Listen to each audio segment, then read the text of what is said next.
Hey everyone, and welcome to This Explainer. Today we're jumping straight into a really fascinating visual and emotional journey, looking closely at the actual mechanics of genius. We're taking a deep dive into the Chromatic Solace of Vincent van Gogh. By breaking down this raw imagery, we're going to decode how intense psychological reality gets translated into visual storytelling. So let's get right into the brilliant, turbulent world of this iconic creator. Sometimes I feel that the night is more alive and more richly colored than the day. These are the very first words Vincent wrote in a letter to his beloved brother Theo. I wanted to start right here because it just acts as this perfect, direct emotional anchor into Vincent's mindset. We don't even need a formal agenda today. This one sentence totally sets the atmospheric tone for everything we're about to explore. It tells us, right off the bat, that Vincent's perception of the world is completely unconventional. Where most of us look up at the night sky and see a void, or just darkness, Vincent sees this absolute explosion of life and rich color.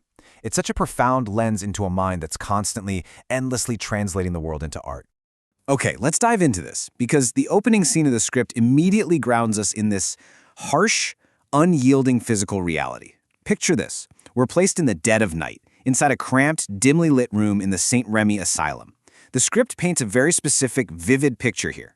Rain is just streaking down a single iron-barred window.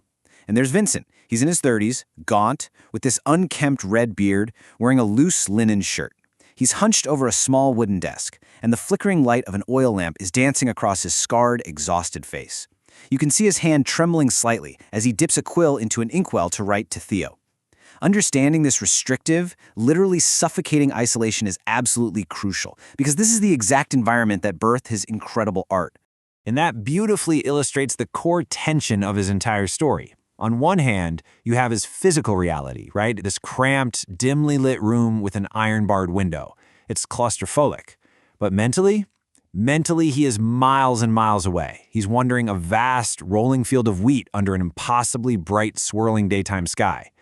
By putting these two descriptions side by side, we can really anchor Vincent's intense internal divide. Physically trapped? Sure, but his mind is out exploring this expansive, limitless landscape. So the contrast isn't just about the setting, it's about the boundary between his literal confinement and his totally boundless imagination. And man, when we step into that wheat field with him, the colors just take over. The imagery specifies these exaggerated, deeply saturated yellows and blues. Against the sheer vastness of nature, Vincent is described as this small, solitary figure standing right in the middle of the field. But here's the thing. He's not lost. He is intensely focused, painting rapidly on a canvas, supported by a sturdy easel. We're seeing exactly how he uses these exaggerated, unbelievably vivid colors to forge his own reality. Even as a solitary guy surrounded by the overwhelming scale of the natural world, those saturated yellows and blues literally become his sanctuary.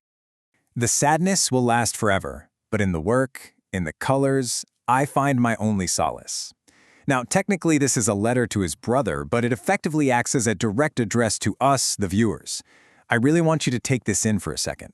This is direct evidence of his profound emotional connection to the physical act of creation. He's not just painting to make something pretty to look at, he is painting to survive his own mind. The colors are his literal only comfort against a sadness that he genuinely believes is permanent. But that solace? It doesn't come for free. Snap back to reality. We are instantly back in that dark room in the asylum, and the pacing shifts radically. We zoom in for a close-up of Vincent's eyes. They're wide now, manic, reflecting the lamplight. He's staring down a blank canvas resting against the stone wall, and the shadows in the room actually seem to stretch and warp around him. The energy is entirely different now. It's tense, it's urgent. Those warped shadows reflect his own distorted perception in this super heightened emotional state. It's a thrilling yet kind of terrifying moment of impending creation. Now, what's really interesting about this timeline is how we can map out the sheer momentum of his frenzy. Think about it. It starts off quietly in the night, just a trembling hand dipping a quill into ink.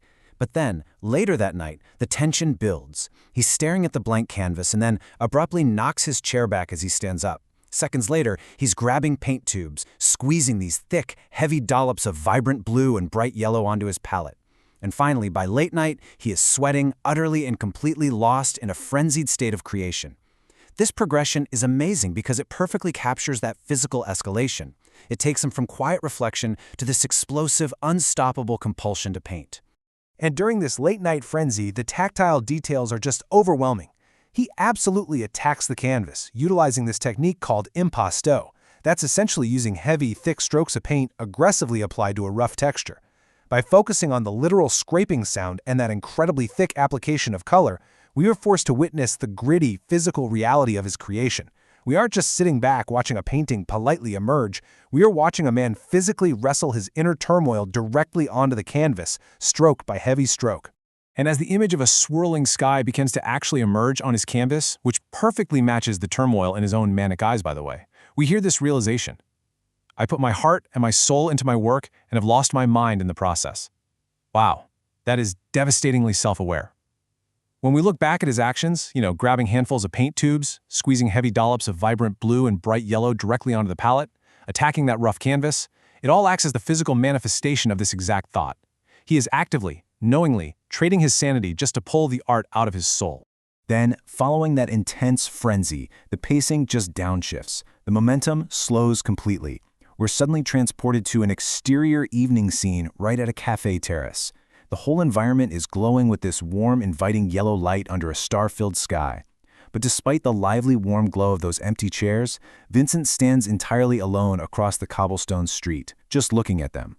The contrast here is just heartbreaking. The world he paints is so warm and inviting, yet his physical reality is one of total, inescapable solitude. While he stands there alone in the quiet evening, this incredibly profound question comes up. But what am I in the eyes of most people? Let's just pause on this for a beat. Think about that scarred, exhausted, brilliant man just staring at empty cafe chairs. This question invites all of us to reflect on the immense, glaring gap between his genius and how his contemporaries actually saw him. It touches on that deeply universal human desire to be understood, juxtaposed against a life that was defined by deep, painful isolation. And the thing is, we don't have to guess the answer. Vincent gives it to us directly. How does society view that scarred, exhausted face? Well, they see a nonentity, an eccentric, an agreeable nobody. These are the exact identities he feels the world projects right onto him. He knows that when people look at him, this gaunt guy with an unkempt beard muttering to himself in a loose linen shirt, they don't see the swirling skies or the vibrant wheat fields. They just see a nobody. It's a pretty crushing summary of his social reality. But guys, this is exactly where the true triumph of Vincent's spirit lies. Listen to this. Yet I want my work to show what is in the heart of such an eccentric, of such a nobody. The absolutely crucial takeaway here is that he accepts his isolation, but he firmly refuses to let it silence him. He takes the exact labels meant to diminish him, eccentric, nobody, and turns them into a mission statement. His ultimate goal was to leave a legacy of his true heart upon the canvas, ensuring that even if he felt completely alone in life, his rich inner world would outlast him. He wanted to prove to the world that this so-called nobody actually possessed a soul of immense beauty. And that brings us to the final, lingering visual. The warm glow of the cafe, it's gone. We return to the wheat field at dusk. The sky darkens to this turbulent, bruised blue. Suddenly, a flock of black crows takes flight, scattering chaotically into the air. As Vincent watches them go, the swirling world around him kind of holds its breath, and his expression softens into a tragic, peaceful resignation. It's a beautiful, yet undeniably haunting conclusion. So as we look at this final image of the crows in the bruised sky, I want to leave you with a thought to ponder. When we look at visionary art today, how much are we truly appreciating the beauty of the canvas, and how much are we romanticizing the tragic cost of the artist's mind? It's a super complex intersection of mental health and human legacy that really challenges how we view genius. Thank you so much for diving into this with me today, and I hope this gave you a richer understanding of Vincent's Chromatic Solace. Keep learning, keep analyzing, and I'll catch you on the next explainer.